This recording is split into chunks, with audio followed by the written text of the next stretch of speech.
ओम शांति। आज के वरदान, बाप दादा के वरदान अपने बच्चों के प्रति। डेट 15 दिसंबर 2022। वरदान है, सुख स्वरूप बन, सबको सुख देने वाले मास्टर सुखदाता भव। सुख स्वरूप बन, सबको सुख देने वाले मास्टर सुखदाता भव। तो बाबा कहते हैं आज अपने बच्चों को सुख स्वरूप भव। तो स्वरूप क्या होता है? स्व कौन? आत्मा। आत्मा का रूप क्या है? निराकार। तो स्वरूप क्या होता है? अभी समझ लो, शरीर है या एक कपड़ा है। कपड़े किससे बनता है? कॉटन से बनता है। तो कॉटन का कलर क्या है? वाइट। उस कपड़े को जो भी आप कलर डालते हैं वो कलर वो ले लेता है। और जिस कलर कपड़े को जो व्यक्ति पहनता है उसके कारण उसका शरीर का जो भी अच्छाई है या बुराई है वो दिखाई देता है। अभी शरीर है, शरीर के ऊपर आपने कुछ पाउडर लगाया तो वाइट दिखाई देगा, काला पेंट लगाया तो काला दिखाई देगा। तो शरीर रूपी साधन, उसके ऊपर आपने जो भी चीज कनेक्शन में रखा उसके असर शरीर के ऊपर भी आएगा। और जो भी व्यक्ति शरीर को देखता है तो शरीर के ऊपर जो भी कपड़ा है, जो भी कलर है, जो भी गहने हैं, उस साधन के साथ उस साधन का जो ऊपर जो साधन है उसका भी रूप ऐड होकर देखते हैं। वैसे ही आप आत्मा इस दुनिया में जब रहते हो, जिस किसी आत्मा के साथ कनेक्शन में आते हो या वायुमंडल और वातावरण में रहते हो, निराकार आत्मा अपने कर्मेंद्रियों द्वारा जिस चीजों के साथ, जिस व्यक्ति के साथ, जिस भावना के साथ, जिस संस्कार के साथ, जिस ज्ञान के साथ, जिस सेकंड में कनेक्टेड है, उसमें जो गुण है वो रूप कर्मेंद्रियों द्वारा आत्मा तक आकर पहुंचाएगा और आत्मा उस रूप को धारण करेगी। उसका अनुभव खुद आत्मा को भी होता है और आत्मा जिसके साथ कनेक्शन में है, जिसको देख रही है, जो कोई उनको देख रहा है, उसके ऊपर भी उसका प्रभाव पड़ता है। फॉर एग्जाम्पल, आपके मुंह के ऊपर मिर्ची है, आपके आगे वाले ने मिर्ची तो नहीं देखा, आपके मुख देखने से उनको पता चलता है ना इनको तीखा लग रहा है। आपके मन में गुस्सा है, आपका मुंह देखने से पता चलता है लाल लाल हो गया है, उससे तो पता चलता है ना आपको गुस्सा आया है। आपके आंखों में आंसू आ रहा है तो उनको पता चलता है क्यों आंसू आ रहा है, क्या खुशी का आंसू है या दर्द का आंसू है या दुख का आंसू है, पता चलता है।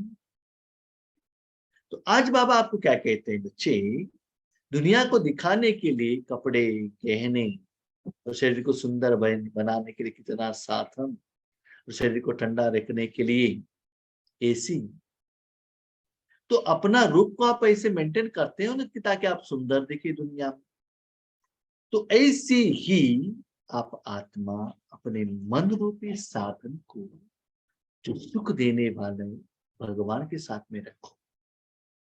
अब सदा चाहते हो कि अपने तन रूपी साधन एसी के साथ पे रखो ताकि आपका तन हेल्दी रहे, एक ही जैसा टेम्परेचर मेंटेन हो।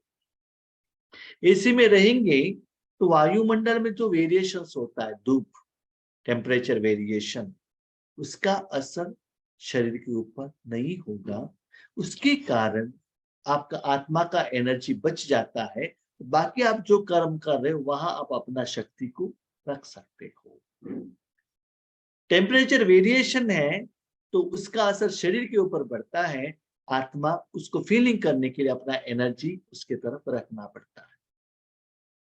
तो अभी आप बाबा के बच्चे हो, देने वाले, तो सुख स्वरूप, स्व माना आत्मा, तो आत्मा का रूप सुख ही आना चाहिए, तो सुख के साथ आप कनेक्ट होना चाहिए।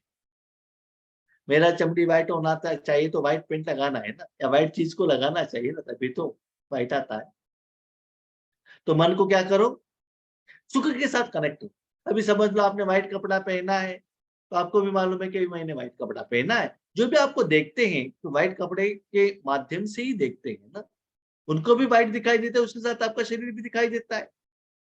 तो ऐसे ही आप जहां भी जाते हो, आप आत्मा मन द्वारा सुख स्वरूप भगवान के साथ कनेक्टेड में हो, तो वो जो सुख भगवान में है वो मन को भी एहसास होता है, बुद्धि को भी होता है, संस्कार में भी रिकॉर्ड होता है, आत्मा को भी अनुभव होता है। आपकी बॉडी में जो भी सेल्स है वो सुख द्वारा चार्ज होता है, और आपके द्वारा वायुमंडल में भी वो फैलता है, और आपके संबंध संपर्क में जो भी आत्माएं आते हैं स्थूल और सूक्ष्म में, उनको भी उस सुख का अनुभव और अनुभूति होता है। तो आज बाबा कहते हैं सारे दिन ये प्रैक्टिस करो कि आप सदा क्या रहे, सुख के साथ कनेक्शन में रहे। जैसे हमारे माताओं को मेकअप करना अच्छा लगता है, जब शादी में जाते हैं तो मेकअप करके जाते हैं, घर में तो बहुत समय आईने के आगे तो खड़े रहते हैं, लेकिन जब टैक्सी पर जाते हैं ना, जब शादी के मंडप पर जाते तब एक बार चेक करते हैं आईने में, क्या मेकअप सभी ठीक है ना, अटेंशन। शादी में जाने के बाद जब स्टेज पर जाना होता है फिर फोटो खींचने के लिए, उस टाइम एक बार देखते हैं मेकअप तो ठीक है ना, क्योंकि फोटो आ रहा है, वहां तो सुंदर दिखना चाहिए ना। तो ऐसे ही जहां भी जाओ, वो जो सुख है ना उसके साथ अटेंशन रखो कि क्या मेरा मन सदा सुख के साथ में है। तो सुख मिलना चाहिए, जो सुख देने वाला, उनके साथ आप कनेक्शन में आना चाहिए। तो आत्मा अपने मन को भगवान के साथ कनेक्शन में रखकर सुख का अनुभूति करो। शांति नहीं, प्रेम नहीं, स्नेह नहीं, क्या करना है, सुख का अनुभव करो। साथ में आप सुख स्वरूप बनेंगे तो ऑटोमेटिकली आपके द्वारा सुख बाहर जाता रहेगा। आपके संबंध संपर्क में आने वाले आत्माओं को भी सुख का एहसास होगा। मैं दे रहा हूं करके ऐसे देखने का या संकल्प करने का, सोचने का, चिंतन करने का जरूरत नहीं रहता है। तो ऐसे सुखदाता भव, मास्टर सुखदाता भव। तो मास्टर सुखदाता माना क्या है, मास्टर माना आपके घर में आपने, आपके माँ ने भोजन बनाया है या स्वीट बनाया है कुछ, माँ कहती है देखो बेटा इसमें जो स्वीट है बाजू घर में जाकर आंटी के पास जाकर लेकर दे दो उनको। आपने नहीं बनाया, बनाया माँ ने, अब सिर्फ लेकर जाके उनको दे रहे हो बस। ऐसे ही आप साधन हो, लेकिन सुख देने वाला भगवान है। तो बाबा कहते हैं मैं सुख दे रहा हूं, मैं सुख दे रहा हूं, नहीं, आप सुख नहीं दो। आपके पास जो है वो सुख मत देना, या इंद्रियों का सुख, फिल्मों का सुख, जामुन खा के सुख, कपड़े का सुख, गहनों का सुख, अभिमान का सुख, वो नहीं। बेटा बन जाओ, बाप का सुख। कौन से बाप का सुख, रूहानी बाप का सुख, जिस्मानी बाप का सुख नहीं। तो सिर्फ मास्टर बन जाओ, बेटा बन जाओ, साधन बन जाओ, ऐसे मास्टर सुखदाता बनो। माना जो आपके द्वारा सुख जाता है, आपको ये भी भावना न आए कि मैं दे रहा हूं, ये मेरा कमाई है, मेरा पुरुषार्थ है, मेरा साधना है, मैं ही दे सकता हूं, वो भाव भी आपको न आए। आप कौन हो, बेटे हो, बाप का जायदाद है, बाप का चीज है, देने के लिए सिर्फ आप एक इंस्ट्रूमेंट हो। इस भाव से सदा देते रहो। ऐसे नहीं मैंने सुख दे दिया तो उनको रिस्पेक्ट देना है, उनको टोली देना है, उनको गिफ्ट देना है, मैं इतना सभी दे रहा हूं तो ओम शांति नहीं कह रहा है। ऐसे कुछ एक्सपेक्टेशन मत करना, सदा देने के लिए निमित्त बनना। तो सारे दिन यही प्रैक्टिस करना, क्योंकि आज बाबा का दिन है सुख देने का। इसे समझ लो, आपके पिताजी हर रोज मार्केट में जाते हैं, सिटी में जाते हैं, तो क्या करते हैं, उनको मालूम है घर में बच्चे हैं, उनका परिवार है, उनके युगल है, तो रिटर्न आने के टाइम पर कुछ टोली स्वीट या फ्रूट्स लेकर आते हैं। तो क्या लेकर आते हैं, उस सीजन में जो फ्रूट है वही लेकर आते हैं ना ज्यादा। आम का सीजन है तो आम का आएगा, वाटरमेलन का सीजन है तो वाटरमेलन आएगा। तो आज बाबा का सीजन है सुख देने का, तो बाबा सुख दे रहा है तो क्या करो, सुख ही अनुभव करो और लोगों को वही सुख आपको देना है जो सीजन चल रहा है। उस समय वो फल जो रहता है वो बहुत टेस्टी रहता है, उस सीजन का है। तो सीजन नहीं है तो फ्रूट लेकर आएंगे तो भी उतना टेस्ट नहीं रहता है, क्योंकि ठीक से पका हुआ नहीं रहता है। तो आज भगवान से क्या लेना है, सुख ही लेना है और सुख ही देने का संकल्प करना है। संगम युगी ब्राह्मण अर्थात दुख का नाम निशान नहीं। ब्राह्मण माना कौन है, ब्राह्मण को ही टेम्पल में जो भगवान रहता है उस रूम में जाने का परमिशन है। वो ही अंदर का जो भगवान के पास है वो लेकर आके बाहर दे सकता है। तो आप आज परम धाम में जाके परमात्मा के पास जाकर क्या लेकर आना है, सुख लेकर आओ। ठीक है, अब कहते दुख का नाम निशान नहीं। दुख का नाम निशान नहीं माना क्या है, जो ब्राह्मण पूजा के बिना जब बाहर घूमने के लिए जाता है तब उनको दुख आ जाता है। तो ऐसे ही आप अपने मन को बाहर की तरफ बेचते हो, दुनिया की तरफ बेचते हो, कलयुग की तरफ बेच देते हो, तन के तरफ, धन के तरफ, जन की तरफ बेच देते हो। वहां तमो प्रधानता विकार होने के कारण उसमें जो रिजल्ट दुख होने का कारण आपको दुख मिलता है। सदा आप सुखी बाबा के साथ में रहते हैं, वही खाते हो, वही देते हो, तो आप किसके साथ रहते हो, आप भी सुखी हो जाते हो और लोगों को दुख सुख ही देते हो। आपके पास दुख का नाम निशान भी नहीं रहता है, क्योंकि सुखदाता के बच्चे मास्टर सुखदाता। अब मैंने और एक बात कही, देखो बच्चे, जो बाबा सुख देता है ना, सिर्फ खुद मत खाना, सुखदाता खाना। आपके माँ ने आपको दिया है बर्तन में वो जो आइटम, बाजू घर में आंटी को जाकर दे दो। तो आपका काम ही सिर्फ जाके देने का है। उसमें क्या है, टेस्ट देखेंगे ना, अच्छा है तो और दो खाएंगे ना। कभी कभी क्या होता है ना, जो दिया है बाजू तक जाकर पहुंचता है नहीं, खुद खा लेते हैं, क्योंकि हम ही मांगते हैं ना, भगवान सुख दे दो ना, सुख दे दो ना, सुख दे दो ना। तो बाबा कहता है अब लेने का नहीं है, क्या करना है, देने का दिन। बाबा से ले लो तो दे दो। तो जितना देते हो उसका जो स्मेल है ना वो आपको मिल जाता है। इससे माँ ने आपको काम दिया, माँ का भी आशीर्वाद मिल जाएगा। जिस आंटी तक पहुंच गया उनका भी आशीर्वाद मिल जाएगा। उनके घर में जितना लोगों ने खाया उनका भी दुआ आपको मिल जाएगा। खुद आपने खा लिया तो नेक्स्ट डे माँ आपको वो काम नहीं देंगी, क्योंकि मेरा बेटा मेरा बात नहीं सुनता। ठीक है, तो ऐसे क्या करो, मास्टर सुखदाता बनो। जो मास्टर सुखदाता सुख स्वरूप है, बाबा कहते हैं उस सुख का अनुभव आपको भी करना है, सुख स्वरूप आपको भी करना है, लोगों को भी देना है। सिर्फ मैं सुख दे रहा हूं दे रहा हूं दे रहा हूं करके संकल्प करेंगे, खुद अनुभव नहीं होगा तो उसको स्वरूप नहीं कहते। स्व माना वो जो रूप है जिसके साथ आप कनेक्टेड हो, उसका अनुभव अनुभूति आपको भी हो रहा है, होना चाहिए। अब सुख के साथ में तो दुख कहां से आएगा, समझ लो। आपका पांव बहता हुआ पानी में है, पानी क्लीन है, तो आपके पाँव में मट्टी लग सकता है क्या, लेकिन जो मट्टी लगा है वो क्लीन हो जाएगा, मट्टी लगेगा नहीं। लेकिन मट्टी कब लगेगा, जब आप अपने पाँव को वो पानी से बाहर लेकर आते हो, तब क्या होता है, उसको मट्टी लग जाता है। तो सुख स्वरूप है, वह स्वयं दुख में कैसे आ सकते हैं।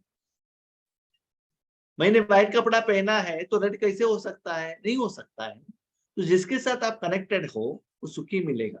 नहीं नहीं भाई जी, हमको कभी कभी दुख होता है। क्यों? क्योंकि हम पति के साथ रहते हैं, माँ बाप के साथ रहते हैं, तो उनके साथ क्या होता है ना, दुख आता है, क्योंकि उनके पास वो दुख है, विकार है, दर्द है, विकर्म है, इसलिए उसका असर आपके ऊपर आ जाता है। इसलिए सदा सुख स्वरूप बनकर रहना। बुद्धि से दुख दाम का किनारा कर दिया। बुद्धि माना निर्णय करने का साधन। आपने कितना सुंदर बात कही।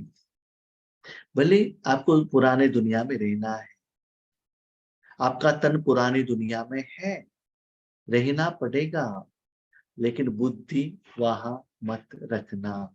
बुद्धि कहाँ रखना? कहाँ रखना? सुख स्वरूप की तरफ रखना।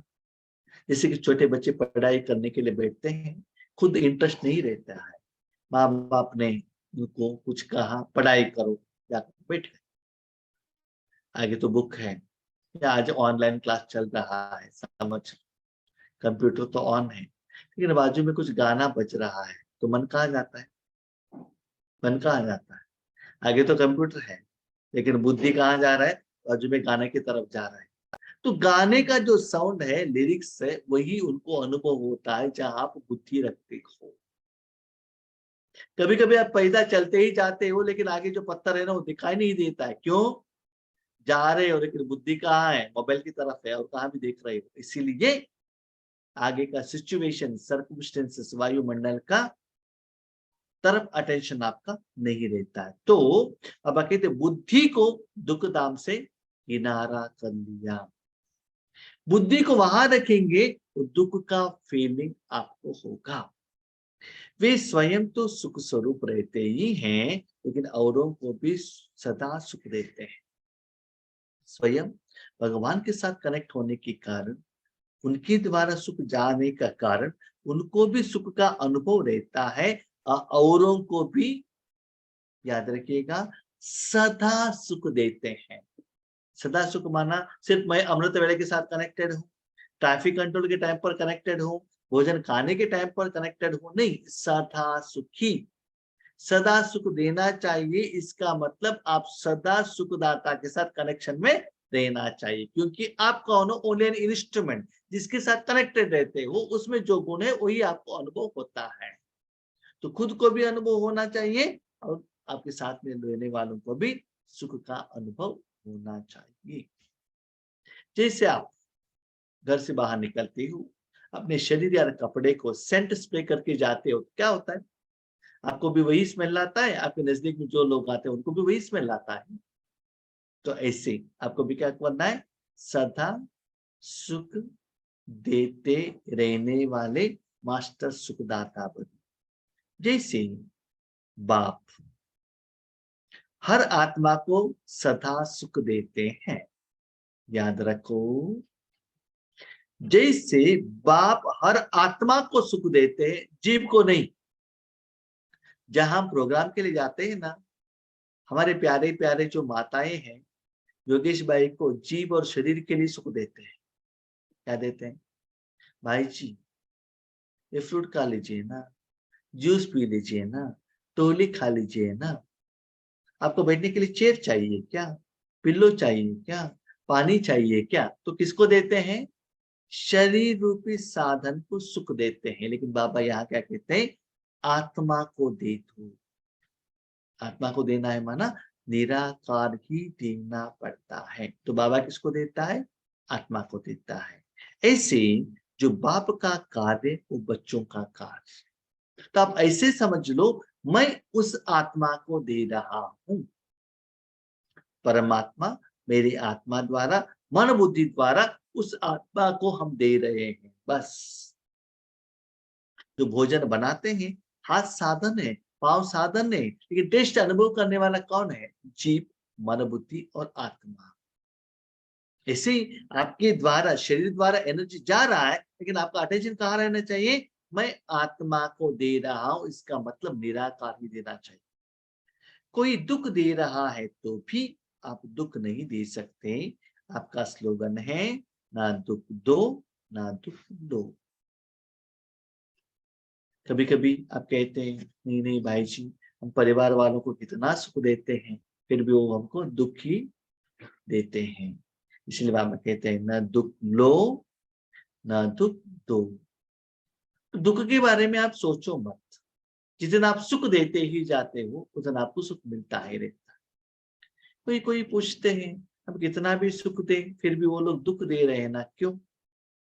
क्यों मैं आपको कहता हूँ, अभी समझ लो, आपको बुखार आया है, दर्द हो रहा है, क्या टैबलेट्स लेते ही तुरंत दर्द कम होगा? नहीं होगा ना। टैबलेट्स लेने के बावजूद भी आपको दर्द रहेगा।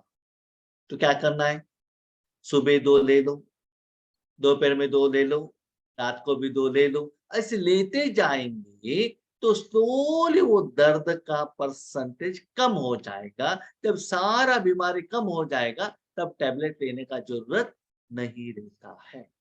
ऐसे ही जिस आत्मा के साथ आपका जितना हिसाब किताब है वो सेटलमेंट होने तक आपको सुखदाता बनते ही रहना चाहिए। जब अकाउंट सेटलमेंट हो जाएगा उसके बाद उस आत्मा द्वारा भी आपको सुख मिलेगा, तब तक दुख ही मिलेगा। अब जितना भी इंजेक्शन दे दो शरीर से दर्द ही आएगा, क्यों?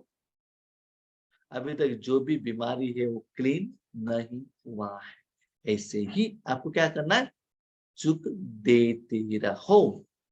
स्लोगन, हर्षित और गंभीर बनने के बैलेंस को धारण कर एक रस स्थिति में स्थित रहो। कोई कोई आत्मा के संबंध में हमको आना पड़ता है, कभी कभी उनके साथ हर्षित में भी रहना पड़ता है, कभी कभी गंभीर भी रहना पड़ता है। सदा आप गंभीर रहेंगे वो क्या करेंगे, ये तो सीरियस है, इस भाई के साथ हमको बात नहीं करना है। सदा आप जोक्स करते रहेंगे तो क्या होता है ना, आपका बात ही नहीं सुनेंगे। तो समय के अनुसार क्या करना पड़ता है, आपको भी खुश रहना है, उनको भी खुश रखना है। जब सीरियस सब्जेक्ट आता है तो आपको सीरियस बनना ही पड़ेगा और उनको भी सीरियसली बताना भी पड़ेगा। तो समय के अनुसार किस सब्जेक्ट में गंभीर बनना है, किस सब्जेक्ट में हर्षित बनना है, ये दोनों को बैलेंस रखना पड़ता है। तो ऐसे समय के अनुसार धारणा करते हुए क्या करना है आपको, एक रस स्थिति में स्थित रहो। जैसे लौकिक में भी क्या होता है, ठंडी है स्वेटर पहनो, ठंडी निकल गया स्वेटर को अलग करो, नहीं तो क्या होता है, ठंडी के समय पर आपने स्वेटर नहीं पहना, ठंडी अंदर जाएगा। ठंडी होने के बाद स्वेटर पहनेंगे तो वही स्वेटर आपको क्या करेगा, मुश्किल में लेकर आएगा। इसलिए किस गुण को किस समय पर किस आत्मा के ऊपर कब कितना यूज करना चाहिए वो भी हमको मालूम रहना चाहिए, तभी आपका स्थिति एक रस स्थिति रहेगा। जैसे शरीर के लिए हम बैलेंस करते हैं ना, ऐसे ही मन और आत्मा में भी एक गुण शक्तियां को बैलेंस करेंगे तो आपका उस दिन का लाइफस्टाइल कैसा रहेगा, एक रस रहेगा। ठीक है, अच्छा, ओम शांति।